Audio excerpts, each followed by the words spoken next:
Sharp na washing machine, no? Nagde-drain kahit na naka-close yung kanyang drain, no? Kahit nakalagay sa wash, no? Nagde-drain siya, no? Paano ba ayusin? Panoorin mo ang video ito para malaman mo at may idea ka, no? Ganito ang sakit ng iyong washing machine. Panoorin mo ang video ito. Dahil, yan, ay kahit na naka-close yung kanyang drain, ay nagde-drain siya dun para lagyan natin tubig, no? Yan. Walang cut ang video, no? Ayan, no? Nagde-drain siya, no? Ayan, makikita mo, no? Ayan, no? Nagde-drain, no? Kahit naka-close yung kanyang drain, no? Yan. Usa nagde-drain. Kapag ganyan, no, mga kaibigan, ay sigurado may bara na yung kanyang hose, no? Kaya tara, ayusin natin. Dali lang. Buksan mo lang to, mga kaibigan. Ayan. Set up natin ng ating no?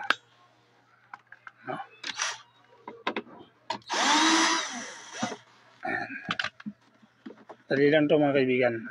Sa mga mahilig mag-DIY dyan, na. Ayan. Makikita mo dito, ito, no? Ayan, no? Nag-drain pa. No? Kahit naka-close na yung ano. Ayan, dito lang yan, mga kaibigan. No? Pag ganyan lang. No? Pihitan nyo lang pag ganyan.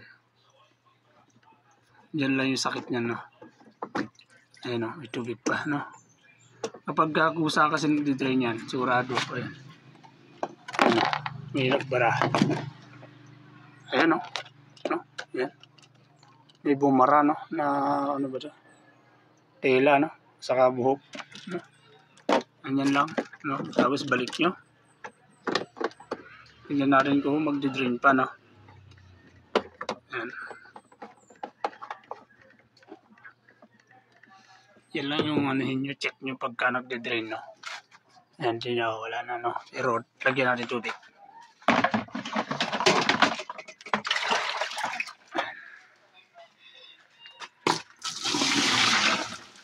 Ayan. Tingnan natin kung magdi-drain pa. Ayan. Wala na, no? Ayan, no? Ayan, no? Ano, no? Oh. Kahit nakalagay na sa wash, no? May tubig tayo nilagay. Hindi na nagdi-drain. Oh, tara, buksan natin yung drain. Di ba? Oh. Ayan, no? Oh. Ayan, no? Quality.